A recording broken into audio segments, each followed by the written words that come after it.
November 14, 2024 Gujarat, India. ಅವತ್ತು ಎಂದಿನಂತೆ Gujarat area ಎಲ್ಲ ಜನಗಳ ಸಂತೆಯಿಂದ ತುಂಬಿಕೊಂಡು ನಾರ್ಮಲ್ ಆಗಿ ಹೋಗ್ತಾ ಇತ್ತು. ಆದ್ರೆ ಅಲ್ಲಿದ್ದ ಒಂದು ಕುಟುಂಬಕ್ಕೆ ಮಾತ್ರ ಆ ದಿನ ನಾರ್ಮಲ್ ಆಗಿರ್ಲಿಲ್ಲ. ಯಾಕಂದ್ರೆ 19 ವರ್ಷದ ತಮ್ಮ ಮಗಳು ಟ್ಯೂಷನ್ಗೆ ಹೋಗಿದ್ದಾಳೆ. ಅವಳಿನ್ನೂ ಮನೆಗೆ ಬಂದಿಲ್ಲ.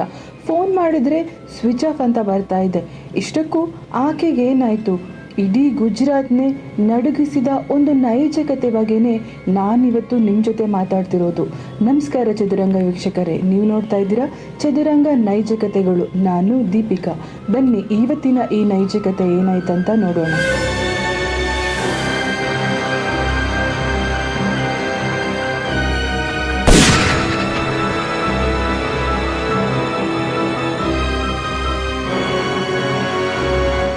ಗುಜರಾತ್ನಲ್ಲಿರುವ ಉದ್ವಾಡ್ ಎಂಬ ಏರಿಯಾದಲ್ಲಿ ಒಂದು ಸಾಧಾರಣವಾದ ಕುಟುಂಬ ತಮ್ಮ 19 ವರ್ಷದ ಮಗಳ ಎಜುಕೇಷನ್ಗೆ ಸಾವಿರಾರು ಕನಸುಗಳನ್ನ ಹೊತ್ತು ಆಕೆನ ಕಾಲೇಜಿಗೆ ಕಳಿಸ್ತಾ ಇರ್ತಾರೆ. ಅಷ್ಟಲ್ಲದೆ ಆಕೆ ಈವ್ನಿಂಗ್ ಟ್ಯೂಷನಿಗೆ ಕೂಡ ಹೋಗ್ತಾ ಇರ್ತಾಳೆ. ಎಂದಿನಂತೆ ಅವಳು ಟ್ಯೂಷನಿಗೆ ಹೋಗಿ ಮನೆಗೆ ಬರುವಾಗ ಪೇರೆಂಟ್ಸಿಗೆ ಕಾಲ್ ಮಾಡಿ ನಾನು ಮನೆಗೆ ಬರ್ತಾ ಇದ್ದೀನಿ ಅಂತ ಹೇಳ್ತಾ ಇರ್ತಾಳೆ. ಆದರೆ ಆವತ್ತು ಟ್ಯೂಷನ್ಗೆ ಹೋಗಿದ್ದ ಮಗಳಿಂದ ಯಾವುದೇ ರೀತಿ ಫೋನ್ ಕಾಲ್ ತಂದೆ ತಾಯಿಗೆ ಬರೋದಿಲ್ಲ. ಈ ಕಡೆ ಮಗಳ ನಂಬರ್ಗೆ ಎಷ್ಟೇ ಕಾಲ್ ಮಾಡಿದ್ರು ಫೋನ್ ಸ್ವಿಚ್ ಆಫ್ ಅಂತ ಬರ್ತಾ ಇರುತ್ತೆ. ಈಗ ಪೇರೆಂಟ್ಸ್ ಆಕೆ ಫ್ರೆಂಡ್ಸಿಗೆ ಕಾಲ್ ಮಾಡಿ ವಿಚಾರಿಸ್ತಾರೆ. ಅದರಲ್ಲಿ ಒಂದು ಹುಡುಗಿ, ಹೌದು ಅಂಕಲ್, ನಾನು ಮತ್ತೆ ನಿಮ್ಮ ಮಗಳು ಟ್ಯೂಷನ್ ಇಂದ ಒಟ್ಟಿಗೆ ಬಂದ್ವಿ. ಅದಾದ್ಮೇಲೆ ನಾನು ಅವಳಿಗೆ ಕಾಲ್ ಮಾಡಿದೆ, ನನ್ನ ಜೊತೆ ಅವಳು ಮಾತಾಡ್ಕೊಂಡೆ ಮನೆಗೆ ಬರ್ತಾ ಇದ್ಲು. ಆದ್ರೆ ಸಡನ್ ಆಗಿ ಅವಳ ಫೋನ್ ಕಟ್ ಆಯ್ತು. ಮತ್ತೆ ವಾಪಸ್ ನಾನು ಕಾಲ್ ಮಾಡಿದಾಗ ಫೋನ್ ಸ್ವಿಚ್ ಆಫ್ ಅಂತ ಬರ್ತಾ ಇದೆ. ನಾನು ತುಂಬಾ ಅವಳಿಗೆ ಕಾಲ್ ಟ್ರೈ ಮಾಡ್ತಾನೆ ಇದ್ದೀನಿ ಅಂತ ಹೇಳ್ತಾರೆ. ಈ ವಿಷಯನ ಕೇಳಿದ ಪೇರೆಂಟ್ಸಿಗೆ ಗಾಬರಿ ಆಗುತ್ತೆ. ಇಷ್ಟಕ್ಕೂ ನಮ್ಮ ಮಗಳ ಫೋನ್ ಯಾಕೆ ಸ್ವಿಚ್ ಆಫ್ ಆಗಿದೆ, ಅವಳು ಎಲ್ಲಿಗೆ ಹೋದ್ಲು ಅಂತ ಅವಳು ಟ್ಯೂಷನಿಗೆ ಹೋಗಿದ್ದ ಏರಿಯಾ ಇಂದ ಅವ್ರ ಮನೆಗೆ ಬರಬೇಕಾದ್ರೆ ನಡುವೆ ಒಂದು ರೈಲ್ವೆ ಸ್ಟೇಷನ್ ಇರುತ್ತೆ. ಆ ರೈಲ್ವೆ ಸ್ಟೇಷನ್ ಹತ್ರ ಅವಳೆಲ್ಲಾದ್ರೂ ಬೇರೆ ಫ್ರೆಂಡ್ಸ್ ಜೊತೆ ಹೊರಗಡೆ ಹೋಗಿರ್ಬೋದಾ ಅಂತ ಹುಡ್ಕೋಕೆ ಶುರು ಮಾಡ್ತಾರೆ. ತಕ್ಷಣ ರೈಲ್ವೆ ಸ್ಟೇಷನ್ಗೆ ಬಂದ ಅವರೆಲ್ಲರೂ ಅಕ್ಕಪಕ್ಕ ಇದ್ದ ಏರಿಯಾದಲ್ಲೆಲ್ಲ ಹುಡುಕ್ತಾ ಇರುವಾಗ ರಸ್ತೆ ಮಧ್ಯದಲ್ಲೇ ಆಕೆಯ ಒಂದು ಸ್ಲಿಪ್ಪರ್ ಕೆಳಗಡೆ ಬಿದ್ದಿರೋದು ಕಾಣುತ್ತೆ. ಗಾಬರಿಗೊಂಡ ಅವರು ಒಂದು ಕ್ಷಣ ನಿಂತ ನೆಲವನ್ನೇ ಕುಸ್ತೋದ ರೀತಿ ಭಾವಿಸ್ತಾರೆ. ಆ ಚಪ್ಪಲಿ ಎಲ್ಲಿಂದ ಬಂತು, ಅವಳು ಎಲ್ಲೋದ್ಲು ಅಂತ ಅಕ್ಕಪಕ್ಕದಲ್ಲೇ ಹುಡುಕ್ತಾ ಇರ್ತಾರೆ.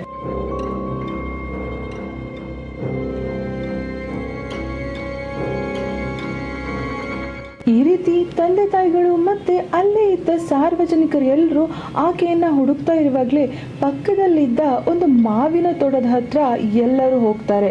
ಅಲ್ಲಿ ಒಂದು ಮಾವಿನ ಮರದ ಕೆಳಗೆ ಯಾರೋ ಒಬ್ರು ಮಲ್ಗಿರುವ ಸ್ಥಿತಿಯಲ್ಲಿ ಕಾಣುತ್ತೆ. ತಕ್ಷಣ ಪಕ್ಕಕ್ಕೋದ ಎಲ್ರಿಗೂ ಹಾಗೂ ಆಕೆಯ ತಂದೆ ತಾಯಿಗೂ ಒಂದು ಕ್ಷಣ ಗಾಬರಿ ಆಗುತ್ತೆ. ನಿಂತ ನೆಲವೇ ಕುಸ್ದು ಅವರಿಗೆ ಸಿಡಿಲ್ ಬಡದಂತಾಗುತ್ತೆ. ಯಾಕಂದ್ರೆ ಅಲ್ಲಿ ಒಂದು ಹುಡುಗಿಯ ದೇಹ ಅರೆ ಬರೆ ಬಟ್ಟೆ ಇಲ್ಲದೆ ಹೆಣವಾಗಿ ಬಿದ್ದಿರೋದನ್ನ ಕಾಣ್ತಾರೆ. ಈಗ ಪೇರೆಂಟ್ಸ್ಗಳಿಗೆ ಆ ಹುಡುಗಿಯ ದೇಹ ತಮ್ಮ ಮಗಳದು ಅಂತ ಸ್ಟ್ರಾಂಗ್ ಆಗಿ ಗೊತ್ತಾಗಿ ಅಲ್ಲೇ ಅವರು ಅಳೋಕ್ ಶುರು ಮಾಡ್ತಾರೆ. ತಂದೆ ತಾಯಿ ಇಬ್ರು ಮಗಳ ಮೇಲಿಟ್ಟಿದ್ದ ಆ ಆಸೆ ಕನಸುಗಳೆಲ್ಲ ನುಚ್ಚು ನೂರಾಗುತ್ತೆ. ಇದನ್ನೆಲ್ಲ ನೋಡ್ತಾ ಇದ್ದ ಜನರು ಪಕ್ಕದಲ್ಲಿ ಇದ್ದ ಲೋಕಲ್ ಪೊಲೀಸ್ ಸ್ಟೇಷನ್ಗೆ ಕಾಲ್ ಮಾಡ್ತಾರೆ. ಸ್ಥಳಕ್ಕೆ ಬಂದ ಪೊಲೀಸರು ಆ ಡೆಡ್ ಬಾಡಿಯನ್ನ ಪೋಸ್ಟ್ ಮಾರ್ಟಮ್ ಕಳಿಸ್ತಾರೆ ಹಾಗೂ ಅಕ್ಕಪಕ್ಕದಲ್ಲೇ ಯಾವ್ದಾದ್ರು ಕ್ಲೂ ಸಿಗುತ್ತಾ ಅಂತ ಹುಡುಕೋಕೆ ಶುರು ಮಾಡ್ತಾರೆ. ಆದ್ರೆ ಇಲ್ಲಿ ಗಮನ ಹರಿಸಬೇಕಾಗಿದ್ದಂತಹ ಇನ್ನೊಂದು ವಿಷಯನ ನಾನ್ ನಿಮ್ಮ ಹತ್ರ ಹೇಳ್ತೀನಿ. ಅದೇನಂದ್ರೆ ಅಲ್ಲಿ ಗುಂಪಾಗಿ ನಿಂತಿದ್ದ ಜನಗಳ ಮಧ್ಯೆನೆ ಆಕೆನ ಅತ್ಯಾಚಾರ ಮಾಡಿ ಕೊಲೆ ಮಾಡಿದಂತಹ ವ್ಯಕ್ತಿ ಕೂಡ ಇರ್ತಾನೆ. ಈಗ ಪೊಲೀಸರು ಇನ್ವೆಸ್ಟಿಗೇಷನ್ ಅನ್ನ ಶುರು ಮಾಡ್ತಾರೆ. ಇನ್ವೆಸ್ಟಿಗೇಷನ್ ನ ಮೊದಲನೇ ಹಂತದಲ್ಲಿ ಪೊಲೀಸರು ಪ್ಯಾರೆಂಟ್ಸ್ ಗಳನ್ನ ವಿಚಾರಿಸ್ತಾರೆ. ನಿಮ್ಮ ಮಗಳು ಯಾವಾಗ ಟ್ಯೂಷನ್ಗೆ ಹೋದ್ಲು, ಯಾವಾಗ ಮನೆಗೆ ಬರ್ತಾ ಇದ್ಲು ಅಂತ. ಎಲ್ಲದಕ್ಕೂ ಉತ್ತರ ಕೊಟ್ಟ ಪೊಲೀಸರಿಗೆ ತಂದೆ ತಾಯಿಗಳ ಮೇಲೆ ಅಷ್ಟೇನು ಅನುಮಾನ ಬರಲ್ಲ. ಹಾಗೂ ಅಕ್ಕಪಕ್ಕದಲ್ಲೇ ಹುಡುಕ್ತಾ ಇರುವಾಗಲೇ ಒಂದು ಬ್ಯಾಗ್ ಸಿಗುತ್ತೆ. ಆ ಬ್ಯಾಗ್ ಅನ್ನ ಓಪನ್ ಮಾಡಿದ ಪೊಲೀಸರಿಗೆ ಅಲ್ಲಿ 3 ಟೀ ಶರ್ಟ್ ಹಾಗೂ 2 ಪ್ಯಾಂಟ್ ಕಾಣುತ್ತೆ. ಇಷ್ಟಕ್ಕೂ ಆ ಬ್ಯಾಗ್ ಯಾರು, ಇಲ್ಲಿ ಬಂದವನಾದ್ರೂ ಯಾರು? ಪೊಲೀಸರಿಗೆ ಈಗ ಅನ್ಸುತ್ತೆ ಈ ಕೊಲೆ ಮಾಡಿರೋನು ಮತ್ತು ಅತ್ಯಾಚಾರಿ ಬೇರೆ ಊರಿಂದ ಬಂದಿರೋನು ಆಗಿರಬಹುದು ಅಂತ. ಈಗ ಉದ್ವಾಡಿನ ರೈಲ್ವೆ ಸ್ಟೇಷನ್ಗೆ ಹೋಗಿ ಅಲ್ಲಿರೋ CCTV ಕ್ಯಾಮೆರಾ ಕ್ಯಾಮ್ರಾಗಳನ್ನೆಲ್ಲ ಚೆಕ್ ಮಾಡ್ತಾರೆ ಹಾಗೂ ಅಕ್ಕಪಕ್ಕದಲ್ಲಿರುವ ಎಲ್ಲರನ್ನೂ ವಿಚಾರಿಸ್ತಾರೆ. ಈ ಹುಡುಗಿನ ನೀವೆಲ್ಲಾದ್ರೂ ನೋಡಿದ್ರಾ, ಈ ಹುಡುಗಿ ಬಗ್ಗೆ ಏನಾದ್ರೂ ಮಾಹಿತಿ ಗೊತ್ತಿದೆಯಾ ಅಂತ. ಆದ್ರೆ ಪೊಲೀಸರಿಗೆ ಅಲ್ಲಿ ಯಾವುದೇ ರೀತಿ ಇನ್ಫಾರ್ಮೇಶನ್ ಸಿಗೋದಿಲ್ಲ. CCTV ಕ್ಯಾಮ್ರಾವನ್ನ ಚೆಕ್ ಮಾಡಿದ ಪೊಲೀಸರಿಗೆ ಒಂದು ಸಣ್ಣ ಸುಳಿವು ಸಿಗುತ್ತೆ. ಅದೇನಂದ್ರೆ ಇಲ್ಲಿ ಬಿದ್ದಿದ್ದಂತಹ ಬ್ಯಾಗ್ ಅನ್ನ ಹಾಕೊಂಡು ಯಾರೋ ಒಬ್ಬ ವ್ಯಕ್ತಿ ನಡ್ಕೊಂಡು ಹೋಗೋದು ಆ CCTV ಕ್ಯಾಮ್ರಾದಲ್ಲಿ ಕಂಡು ಬರುತ್ತೆ. ಆದ್ರೆ CCTV ಕ್ಯಾಮ್ರಾದಲ್ಲಿ ಆ ವ್ಯಕ್ತಿ ಯಾರು ಎಂಬುದು ಕ್ಲಿಯರ್ ಆಗಿ ಪೊಲೀಸರಿಗೆ ಗೊತ್ತಾಗೋದಿಲ್ಲ. ಈಗ ಇದನ್ನ ಬಿಟ್ಟು ಮುಂದೆ ಬರುವಂತಹ ಯಾವ್ದಾದ್ರೂ ಸ್ಟೇಷನ್ಗಳಲ್ಲಿ ಇದ್ದಂತಹ CCTV ಕ್ಯಾಮ್ರಾವನ್ನ ಚೆಕ್ ಮಾಡಿದ್ರೆ ಇವನ್ ಬಗ್ಗೆ ಮಾಹಿತಿ ಪಕ್ಕಾ ಸಿಗುತ್ತೆ ಅಂತ ತಿಳ್ಕೊಂಡು ಪೊಲೀಸರು ಮುಂದೆ ಇರುವ CCTV ಕ್ಯಾಮ್ರಾವನ್ನ ಚೆಕ್ ಮಾಡ್ತಾರೆ. ಅದರಲ್ಲೇ ಪ್ರಾಪರ್ ಆಗಿ ಇನ್ಫಾರ್ಮೇಶನ್ ಸಿಗುತ್ತೆ ಅಂಡ್ ಆ ಕೊಲೆಗಾರ ಯಾರು ಎಂಬುದು ಪೊಲೀಸರಿಗೆ ಕನ್ಫರ್ಮ್ ಆಗಿ ಗೊತ್ತಾಗುತ್ತೆ.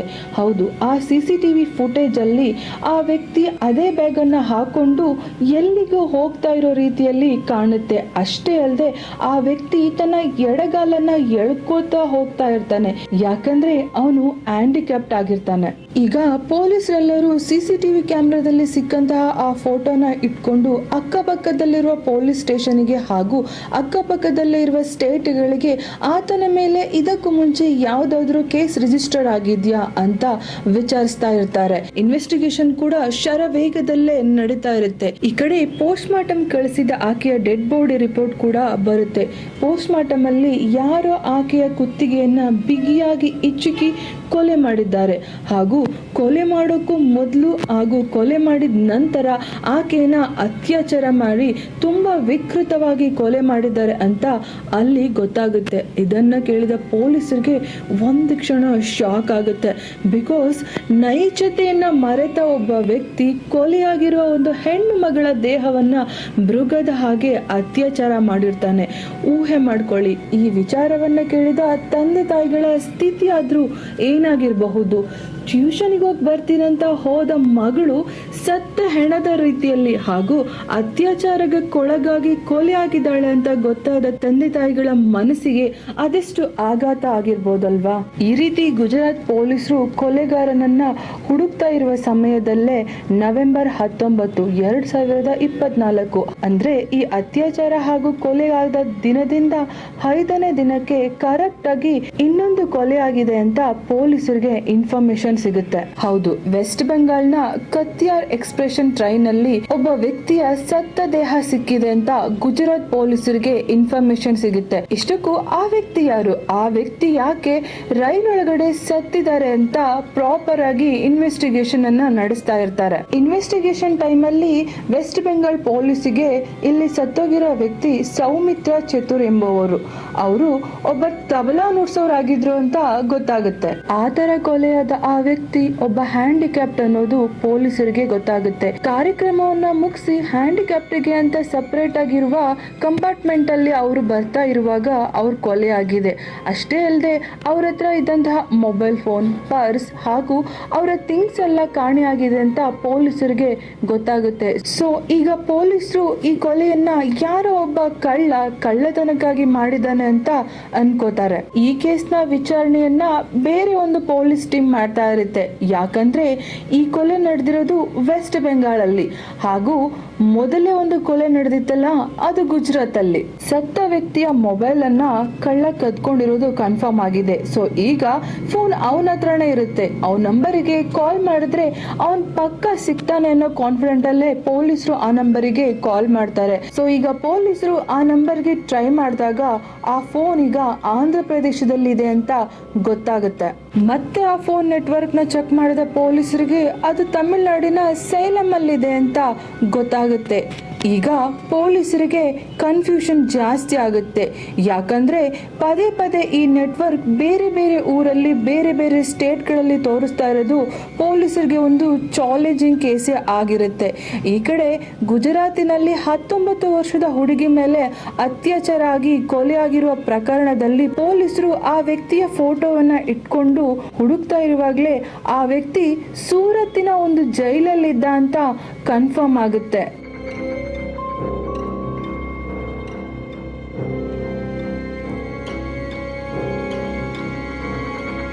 ಹೌದು, 19 ವರ್ಷದ ಹುಡುಗಿಯನ್ನ ಕ್ರೂರವಾಗಿ ರೇಪ್ ಮಾಡಿ ಕೊಲೆ ಮಾಡಿದವನು 30 ವರ್ಷದ ರಾಹುಲ್ ಎಂಬುದು ಪೊಲೀಸರಿಗೆ ಗೊತ್ತಾಗುತ್ತೆ. ಈ ರಾಹುಲ್ ಹರಿಯಾಣದಲ್ಲಿರುವ ಲೋಕ್ಟೋಕ್ ಎಂಬ ಸಿಟಿಗೆ ಸೇರಿದವನು ಅಂತ ಪೊಲೀಸರಿಗೆ ಗೊತ್ತಾಗುತ್ತೆ.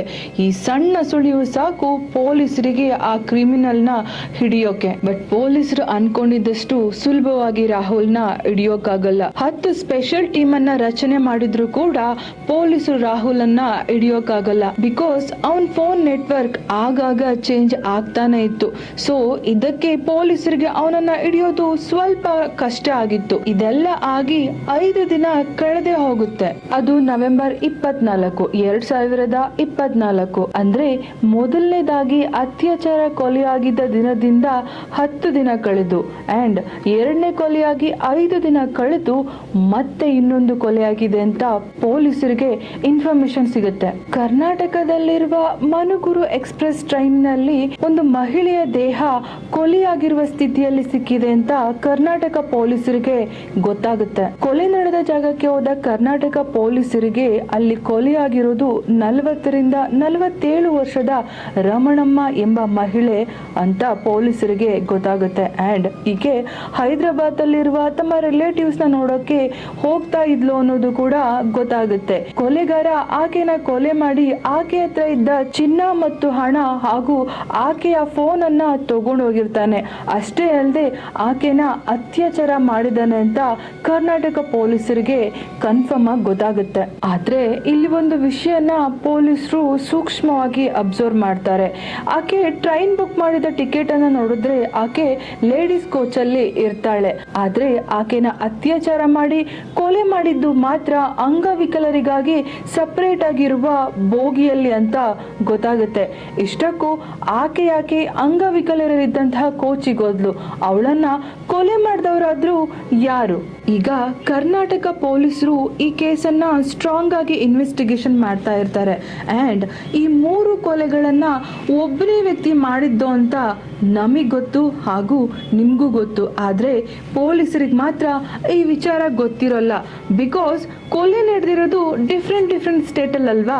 ಹಾಗಾಗಿ ಯಾರೋ ಒಬ್ಬ ವ್ಯಕ್ತಿ ಬೇಕಂತ ಯಾಕೆ 3 ಕೊಲೆಗಳನ್ನ ಮಾಡ್ತಾರೆ ಅಂತ ಇಲ್ಲಿ ಕನ್ಫ್ಯೂಷನ್ ಎಲ್ರಿಗೂ ಶುರುವಾಗುತ್ತೆ. ಸೊ ಈಗ 19 ವರ್ಷದ ಹುಡುಗಿಯ ಅತ್ಯಾಚಾರ ಆಗಿ ಕೊಲೆ ಆಗಿದೆ ಅಂತ ಹೇಳಿದ್ನಲ್ಲ ಗುಜರಾತ್ ಅಲ್ಲಿ. ಸೊ ಈಗ ಗುಜರಾತ್ ಪೊಲೀಸರು ಕೊಲೆಗಾರರನ್ನ ಇನ್ನೇನು ಹುಡುಕೇ ಬಿಟ್ರು ಅಂತ ಎಲ್ರಿಗೂ ಗೊತ್ತಾಗುತ್ತೆ. ವಾಪಿ ರೈಲ್ವೆ ಸ್ಟೇಷನ್ ನಲ್ಲಿ ಕಾಲನ್ನ ನಡೆಯೋಕಾಗದಿರೋ ಸ್ಥಿತಿಯಲ್ಲಿ ಎಳ್ಕೊಂಡ್ ಬರ್ತಾ ಇರುವಂತಹ ಒಬ್ಬ ವ್ಯಕ್ತಿಯನ್ನ ಪೊಲೀಸರು ಅರೆಸ್ಟ್ ಮಾಡ್ತಾರೆ. ವಿಚ್ ಮೀನ್ಸ್ ಆ ವ್ಯಕ್ತಿ ಬೇರೆ ಯಾರು ಅಲ್ಲ, 30 ವರ್ಷದ ಕೊಲೆಗಾರ ರಾಹುಲ್.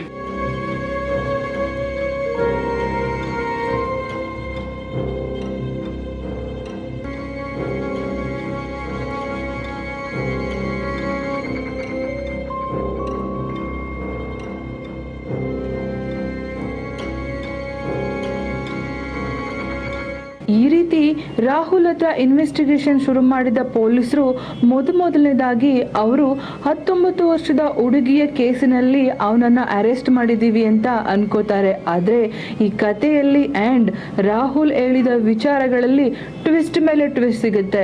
ಬಿಕಾಸ್ 19 ವರ್ಷದ ಹುಡುಗಿ ಅಷ್ಟೇ ಅಲ್ಲ, ತಬಲಾ ವಿದ್ವಾಂಸ್ ಅಂಡ್ ಕರ್ನಾಟಕದ ರಮಣಮ್ಮ ಎಂಬ ಮಹಿಳೆಯನ್ನ ಕೊಲೆ ಮಾಡಿರೋದು ಈ ರಾಹುಲ್ ಎಂಬುದು ಪೊಲೀಸರಿಗೆ ಗೊತ್ತಾಗುತ್ತೆ. ಇಷ್ಟಕ್ಕೂ ಪೊಲೀಸರು ಅನ್ಕೊಂಡಿದ್ದು ಒಂದೇ ಕೇಸಲ್ಲಿ ನಾವು ಇವನನ್ನ ಅರೆಸ್ಟ್ ಮಾಡಿದೀವಿ ಅಂತ. ಆದ್ರೆ ಅವನು ಸರಣಿ ಹಂತಕ ಅಂತ ಪೊಲೀಸರಿಗೆ ತಿಳಿದ ತಕ್ಷಣ ಪೊಲೀಸರು ಎದೆನೆ ಜೆಲ್ ಅಂದಿರುತ್ತೆ.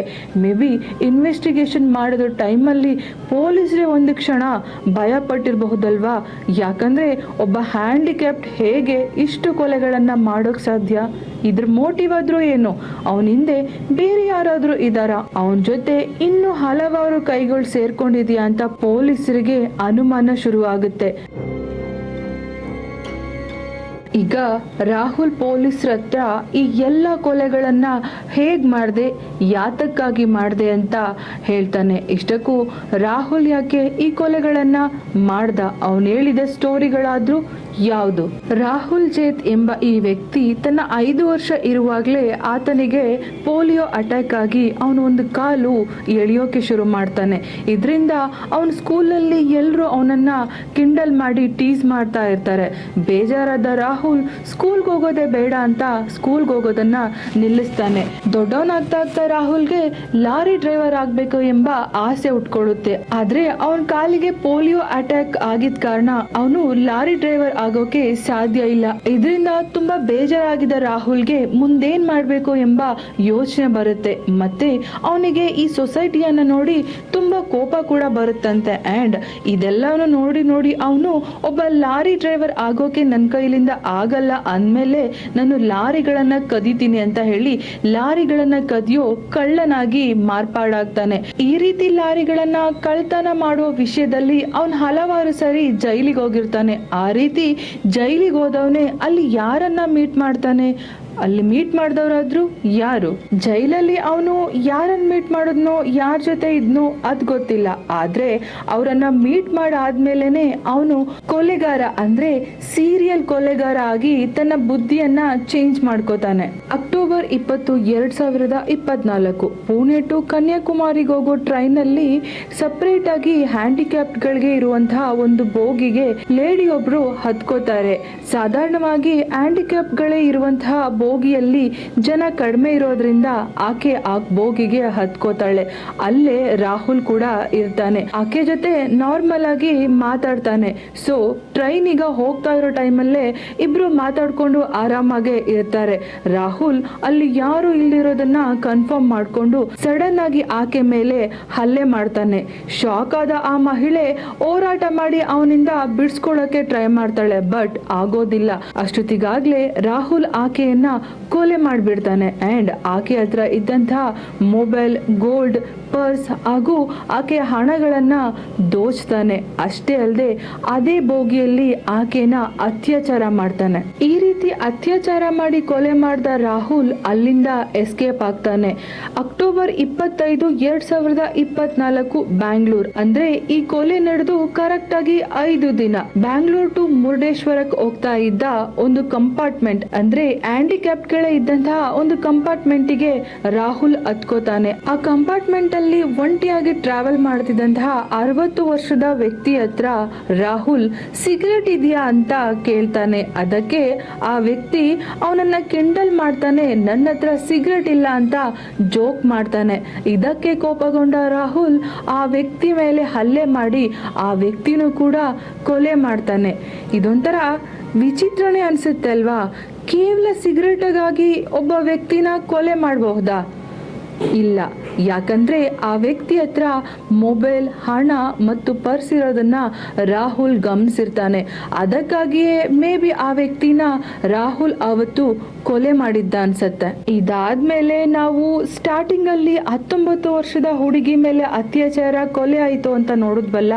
ಆ ಹುಡುಗಿಯನ್ನ ಇವನು ರೇಪ್ ಮಾಡಿ ಕೊಲೆ ಮಾಡಿರೋದು. ಉದ್ವಾಡ ರೈಲ್ವೆ ಸ್ಟೇಷನ್ ಹತ್ರ ಈ ಹುಡುಗಿ ಟ್ಯೂಷನ್ ಮುಗಿಸ್ಕೊಂಡು ಮನೆಗೆ ಹೋಗ್ತಾ ಇರ್ತಾಳೆ. ಅವಳನ್ನ ಅಬ್ಸರ್ವ್ ಮಾಡಿದ ರಾಹುಲ್ ಆಕೆ ಹಿಂದೆನೆ ಹಿಂಬಾಲಿಸ್ಕೊಂಡು ಹೋಗ್ತಾನೆ. ಅಕ್ಕಪಕ್ಕದಲ್ಲಿ ಯಾರು ಇಲ್ಲ ಅನ್ನೋದನ್ನ ಕನ್ಫರ್ಮ್ ಮಾಡ್ಕೊಂಡು ಆಕೆಯ ತಲೆಗೆ ಒಂದು ಕಲ್ಲಿನಿಂದ ಜೋರಾಗಿ ಹೊಡಿತಾನೆ. ತಕ್ಷಣ ಶಾಕ್ ಆದ ಆ ಹುಡುಗಿ ಅಲ್ಲೇನೆ ತಲೆ ಸುತ್ತ ಬೀಳ್ತಾಳೆ. ಅವಳನ್ನ ಪಕ್ಕದಲ್ಲೇ ಇದ್ದಂತಹ ಮಾವಿನ ತೋಟಕ್ಕೆ ಕರ್ಕೊಂಡೋಗಿ ಆಕೆ ಮೇಲೆ ಅತ್ಯಾಚಾರ ಮಾಡಿ ಕತ್ತನ್ನ ಇಚುಕಿ ಕೊಲೆ ಮಾಡಿರೋದು ಕಂಡು ಬರುತ್ತೆ. ಅಂಡ್ ಅಷ್ಟೇ ಅಲ್ಲದೆ ಅವನು ಅವಳನ್ನ ಅಲ್ಲೇ ಬಿಟ್ಟು ಪಕ್ಕದಲ್ಲೇ ಇದ್ದ ರೈಲ್ವೆ ಸ್ಟೇಷನ್ಗೆ ಬಂದು ಜ್ಯೂಸ್ ಅನ್ನ ಆರ್ಡರ್ ಮಾಡಿ ಕುಡಿದು ವಾಪಸ್ ಅಲ್ಲಿಗೆ ಹೋಗಿ ಆಕೆನ ಅತ್ಯಾಚಾರ ಮಾಡ್ತಾನೆ. ಈ ರೀತಿ ಮಾಡುವಾಗ್ಲೇ ಸೆಕೆಂಡ್ನೇ ಟೈಮ್ ಅವನು ಅಲ್ಲಿಂದ ವಾಪಸ್ ಬರುವಾಗ ಆಕೆ ದೇಹ ಅಲ್ಲಿ ಇರೋದೇ ಇಲ್ಲ. ಅದನ್ನ ನೋಡಿ ರಾಹುಲ್ಗೆ ಒಂದು ಕ್ಷಣ ಗಾಬರಿ ಆಗುತ್ತೆ. ಇನ್ನು ಇಲ್ಲಿ ಇರೋದು ಅಷ್ಟೇನು ಸೇಫ್ ಅಲ್ಲ ಅಂತ ಅಲ್ಲಿಂದ ಎಸ್ಕೇಪ್ ಆಗೋಕೆ ನೋಡ್ತಾನೆ. ಅಷ್ಟೊತ್ತಿಗಾಗ್ಲೇ ಅಲ್ಲಿ ಜನ ಸಾಗರನೇ ಮುತ್ಕೊಂಡಿರುತ್ತೆ. ಅವನು ಅಲ್ಲೇ ಮರ್ತಿದ್ದಂತಹ ಬ್ಯಾಗ್ ಕೂಡ ಅವನ ಕೈಯಿಂದ ಎತ್ಕೊಳ್ಳೋಕೆ ಆಗಿರೋದಿಲ್ಲ. ಬಿಕಾಸ್ ಅಷ್ಟೊತ್ತಿಗಾಗ್ಲೇ ಪೊಲೀಸರು ಆ ಬ್ಯಾಗ್ ಅನ್ನ ವಶಪಡಿಸ್ಕೊಂಡಿರ್ತಾರೆ. ಇನ್ವೆಸ್ಟಿಗೇಷನ್ ಟೈಮಲ್ಲಿ ಈ ಎಲ್ಲ ಮಾಹಿತಿಯನ್ನ ಸ್ವತಃ ರಾಹುಲ್ ಪೊಲೀಸರಿಗೆ ಹೇಳ್ತಾನೆ ಅಂಡ್ ಈ ಕೊಲೆಗಳನ್ನೆಲ್ಲ ನಾನೇ ಮಾಡಿದ್ದು ಅಂತ ಒಪ್ಕೋತಾನೆ. ಈ ರೀತಿ ಗುಜರಾತ್, ಮಹಾರಾಷ್ಟ್ರ, ಕರ್ನಾಟಕ ಅಂಡ್ ಬೇರೆ ಬೇರೆ ಸ್ಟೇಟ್ ಅಲ್ಲಿ ಕೂಡ ಕೊಲೆ ಮಾಡಿರೋದಾಗಿ ರಾಹುಲ್ ಒಪ್ಕೋತಾನೆ. ಇವನೆಂತ ಸೀರಿಯಲ್ ಕಿಲ್ಲರ್ ಇರಬಹುದಲ್ವಾ. ಅಷ್ಟೇ ಅಲ್ಲದೆ ಈ ಎಲ್ಲ ಕೊಲೆಗಳನ್ನ ಹತ್ತತ್ರ 1 ತಿಂಗಳಲ್ಲಷ್ಟೇ ಇವನು ಮಾಡಿರೋದು ಪೊಲೀಸರ ಹತ್ರ ಹೇಳ್ತಾನೆ. ಈ ಒಂದು ವಿಷಯವನ್ನ ಕೇಳಿದ ಪೊಲೀಸರಿಗೆ ಎದೆ ನಡುಗುತ್ತೆ. ಬಿಕಾಸ್ ಒಬ್ಬ ಹ್ಯಾಂಡಿಕ್ಯಾಪ್ಟ್ 1 ತಿಂಗಳಲ್ಲಿ ಸರಿ ಸುಮಾರು 4 ರಿಂದ 5 ಕೊಲೆ, ಅದರಲ್ಲೂ 3 ಜನರ ಮೇಲೆ ಅತ್ಯಾಚಾರ. ಊಹೆ ಮಾಡ್ಕೊಳ್ಳೋದು ಕಷ್ಟ ಆಗತ್ತಲ್ವಾ, ಆದ್ರೆ ಇದೇ ಸತ್ಯ. ಆವತ್ತು ಮಾತ್ರ ಗುಜರಾತ್ ಪೊಲೀಸರು ಇವನನ್ನ ಅರೆಸ್ಟ್ ಮಾಡಿಲ್ಲ ಅಂದಿದ್ರೆ ಇವನು ಇನ್ನೂ ಕೊಲೆಗಳನ್ನ ಮಾಡ್ತಾನೆ ಇರ್ತಿದ್ದ. ಅದೆಷ್ಟೋ ಹೆಣ್ಮಕ್ಳು ಅತ್ಯಾಚಾರ ಮಾಡಿ ಕೊಲೆ ಮಾಡಿರಬಹುದಲ್ವಾ. ಎಸ್, ಅದೇ ನಿಜ. ಈಗ ಪೊಲೀಸರು ಸ್ಟೇಟ್ ಬೈ ಸ್ಟೇಜ್ ಅವನ ಮೇಲೆ ಯಾವ್ದಾದ್ರು ಕೊಲೆ ಪ್ರಕರಣ ಇದೆಯಂತ ಹುಡುಕ್ತಾರೆ. ಅವನ ಮೇಲೆ ಕೊಲೆ ಪ್ರಕರಣ ಇರೋದು ಕನ್ಫರ್ಮ್ ಆಗಿ ಗೊತ್ತಾಗಿ ಎಲ್ಲ ಕೇಸನ್ನ ಅವನ ಮೇಲೆ ಹಾಕಿ ಅವನನ್ನ ಜೈಲಿಗೆ ಹಾಕ್ತಾರೆ. ಇದು ಈಗಲೂ ಕೂಡ ಇನ್ವೆಸ್ಟಿಗೇಷನ್ ನಡೀತಾ ಇರುವಂತಹ ಕೇಸ್. ಈಗ ಸ್ಟ್ರಾಂಗ್ ಆಗಿ ನಾವು ಒಂದು ವಿಷಯವನ್ನ ಅಬ್ಸರ್ವ್ ಮಾಡಬೇಕು ಅಂಡ್ ಅದು ತುಂಬಾ ತುಂಬಾ ಇಂಪಾರ್ಟೆಂಟ್. ಅದೇನಂದ್ರೆ ಈ ರಾಹುಲ್ ಎಲ್ಲ ಕೊಲೆಗಳನ್ನ 5 ದಿನಕ್ಕೊಂದ್ಸರಿನೇ ಮಾಡಿದ್ದಾನೆ. ಅಂದ್ರೆ ಒಂದು ಕೊಲೆ ಮಾಡಿ ಅತ್ಯಾಚಾರ ಮಾಡಿ 5 ದಿನ ಕಳೆದ ಮೇಲೆನೆ ಇವನು ಇನ್ನೊಂದು ಕೊಲೆಗಳನ್ನ ಮಾಡಿದ್ದಾನೆ.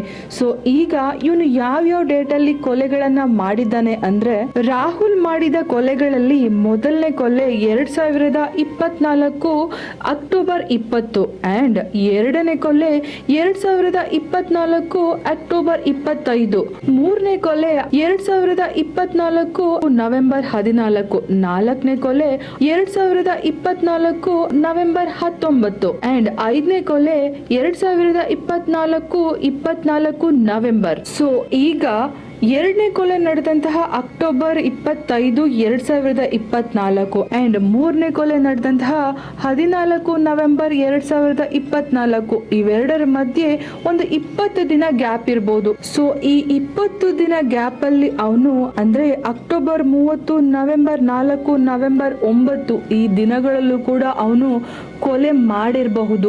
ಯಾಕಂದ್ರೆ ಇವನು 5 ದಿನಕ್ಕೆ ಒಂದು ಸರಿ ಕೊಲೆ ಮಾಡೋದೇ ಆಗಿದ್ರೆ ಈ 3 ಕೊಲೆಗಳನ್ನ ಅವನು ಎಲ್ಲಿ ಮಾಡ್ದ, ಯಾವ ಸ್ಟೇಟ್ ಅಲ್ಲಿ ಮಾಡ್ದ, ಆ ಕೇಸು ಏನಾಯ್ತು, ಅವನು ಆ ದೇಹಗಳಿಗೆ ಏನ್ ಮಾಡ್ದ ಅನ್ನೋದು ಇವತ್ತು ಕೂಡ ಮಿಸ್ಟೀರಿಯಸ್ ಆಗಿ ಉಳ್ಕೊಂಡಿದೆ. ಮೇ ಬಿ ರಾಹುಲ್ ಬಾಯ್ ಬಿಟ್ರೆ ಈ ನಿಜನೂ ಕೂಡ ಹೊರಗಡೆ ಬರಬಹುದೇನೋ. ಸೊ ಈಗ ಆ 3 ಕೊಲೆಗಳನ್ನ ರಾಹುಲ್ ಒಪ್ಕೋತಾನ. ಇಲ್ಲಿ ಇನ್ನೊಂದು ವಿಷಯನೂ ಅರ್ಥ ಮಾಡ್ಕೋಬೇಕು.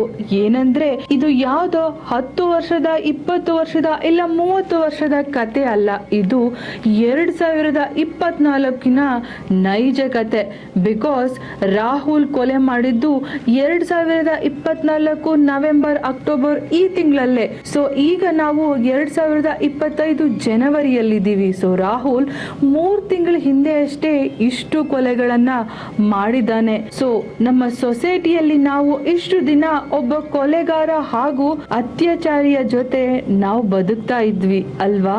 ಸೊ ಯೋಚನೆ ಮಾಡಿ, ಈಗ ರಾಹುಲ್ ಒಬ್ಬ ಹ್ಯಾಂಡಿಕ್ಯಾಪ್ಟ್. ಅವನನ್ನ ಮಾನವೀಯತೆ ದೃಷ್ಟಿಯಿಂದ ನೋಡಿ ಸಹಾಯ ಮಾಡಿದ ಅದೆಷ್ಟು ಜನ ಇವತ್ತು ಸತ್ತು ಹೆಣವಾಗಿದ್ದಾರೆ ಅಂಡ್ ಅವ್ರ ಗುರ್ತೇ ಸಿಗದ ಹಾಗೆ ಸತ್ತೋಗಿರ್ಬೋದಲ್ವಾ. ಸೊ ಯಾರಿಗಾದ್ರೂ ಸಹಾಯ ಮಾಡಬೇಕಾದ್ರೆ ನಾವು ಹಿಂದೆ ಮುಂದೆ ಯೋಚನೆ ಮಾಡಬೇಕಾಗುತ್ತೆ ಅಲ್ವಾ. ನಾನು ಸಾಕಷ್ಟು ವಿಡಿಯೋದಲ್ಲಿ ಇದೇ ವಿಚಾರವನ್ನ ಹೇಳಿದ್ದೀನಿ. ಯಾರನ್ನಾದ್ರೂ ನಂಬಬೇಕಾದ್ರೆ ಹುಷಾರಾಗಿರ್ಬೇಕು. ಬಿಕಾಸ್ ಯಾರನ್ನಾದ್ರೂ ನಂಬಿ ನಾವು ಸಹಾಯ ಮಾಡ್ತೀವಿ ಅಂತ ಹೋದ್ರೆ ನಮ್ಮ ಸಾವಿಗೆ ನಾವೇ ಕಾರಣ ಆಗ್ತೀವಿ. ನಮ್ಮ ಸುತ್ತಮುತ್ತ ಇರೋ ಪ್ರಪಂಚ ಅಷ್ಟೇನು ಕೆಟ್ಟದ್ದಲ್ಲ ಅಂಡ್ ಅಷ್ಟೇನು ಒಳ್ಳೇದಲ್ಲ. ಬಿಕಾಸ್ ಶತ್ರುಗಳು, ಹಿತಶತ್ರುಗಳು ನಮ್ಮ ಪಕ್ಕನೇ ಇರ್ತಾರೆ.